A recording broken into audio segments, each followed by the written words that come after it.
Hey, how's it? Aloha. Well, yeah, I took down the beard a bit.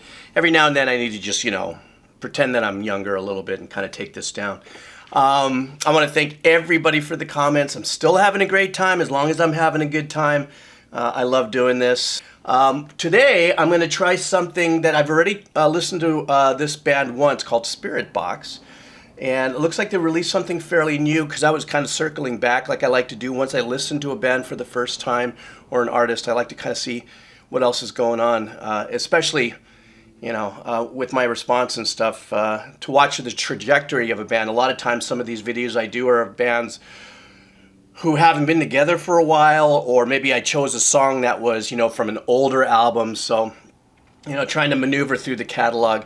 SPIRITBOX Constance kind of fired through my lineup here. So we're going to listen to that. I want to thank you all so much for your comments, dropping in links. I want to thank you so much for still people are dropping, $1 or $2. Some are getting a little more than that for a cup of coffee because my channel's not monetized, even though advertisements do run. They're not mine. It's a copyright claim by the publishing company, and they run the advertising and stuff. So I want to thank you all for that so much.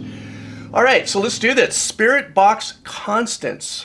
All right, and away we go.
All right, wow, unexpected.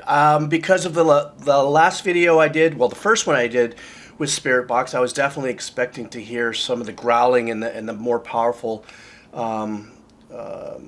music that I heard then.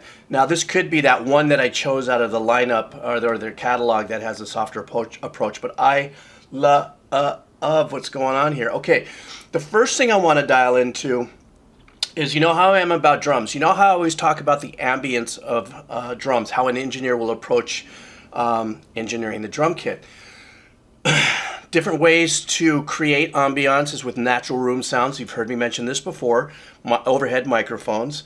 And then, of course, in the mix, you have a choice of many reverbs. But the one thing I usually focus on is the kick. And I've always said in a lot of videos, you see how the kick is nice and dry, it's nice and punchy. This kick actually has a little reflection to it, and I really like it because at the very beginning of the song they already kind of set us into this kind of like angelic floaty vibe with I'm pretty sure it's guitar, long whole note guitar that's affected, but I'm not too sure.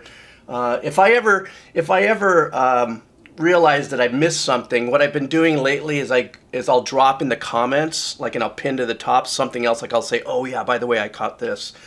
I love the guitar as it was laying out, the chord changes, and then the other guitar player came in with a nice arpeggiation. So, the arrangements are growing. Her voice, oh my God, it's absolutely stunning. absolutely stunning. And everything has a lot of reverb in it, or not a lot of reverb in it, but it's purposefully, seemingly arranged to have very long, kind of universal, into the abyss kind of vibe to it. Even when they got into the hook, what I loved with the chord choices on this, now, you know, they came down on their guitars, you know, the bunch of big fat whole notes that they were just hammering down. But the voicing of I want to say it was the third chord in the phrasing, was just glorious, just huge. But the voicing was really nice and wide, and her vocals fit right in the middle of that, which is, I want to call that, I don't know. I don't know if there's a name for it. I just call it just a just crazy fulfillment of voicings using different instruments. You know, you got the guitar, you got the vocalist, bass player, all kind of holding their own particular note, that if you were to listen to it all at once and played it down on a piano, it's a beautiful long voicing. And that whole approach was just to me. So anyhow, I'm going to go back a little bit like I do, and let's move forward. All right.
Okay, I got to stop right there. It's obviously getting into a darker heaviness, obviously before it finishes.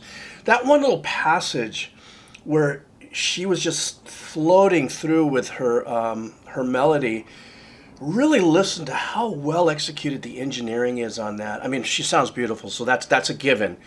But the experience that I'm feeling by listening to the song, especially in the headsets and in my head, is this wonderful long delay in that passage with the reverb.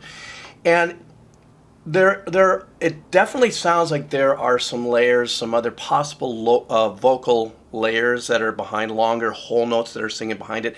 I really can't tell because it's so well mixed into that section where it could be maybe a single pad note or something, but because I don't know the band yet and I don't know if they have keyboards or whatever the case is, I'm just going to tell you what it sounds like, these beautiful, long, just whole notes in the background. I want to also go back to the drums and the bass.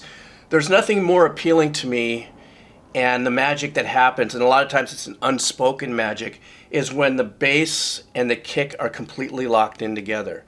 It doesn't mean that, you know, it ever becomes unlocked in certain parts of the passage, but when you're really trying to drive a nail home or a message home, having that bass lock in with the kick is such a powerful and important part of a formula.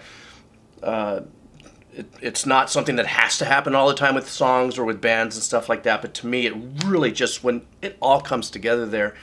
And then the other thing is that now the hook, and I listened again to the hook. Remember, this is the first time I listened to the song, so a lot of times I get overwhelmed with stuff, and I'm an old guy too, and I forget things that I want to say. So when the hook comes in, so the guitars are having these, they're not muting their eighth notes, but I heard it this time around going, oh, I wonder if they did that in the first one, I didn't catch it.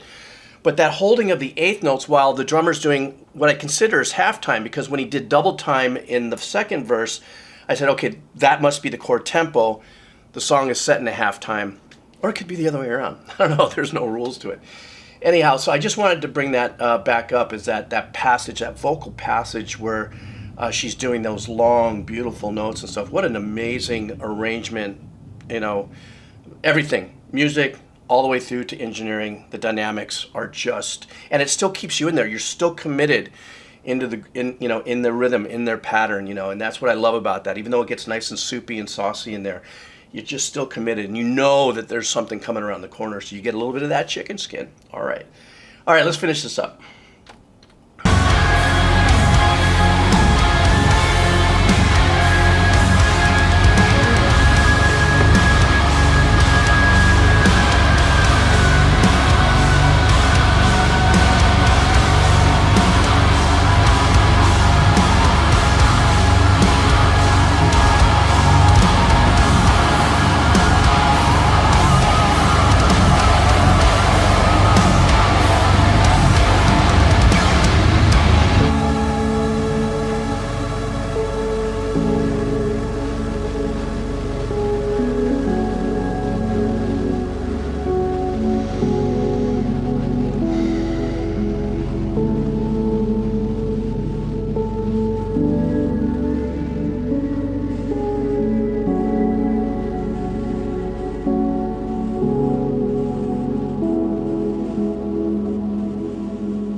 Wow, that was really, really super beautiful ending. So, I mean, usually I don't look at a music video what it's going, but obviously the song is about somebody who's passed, it seems like. At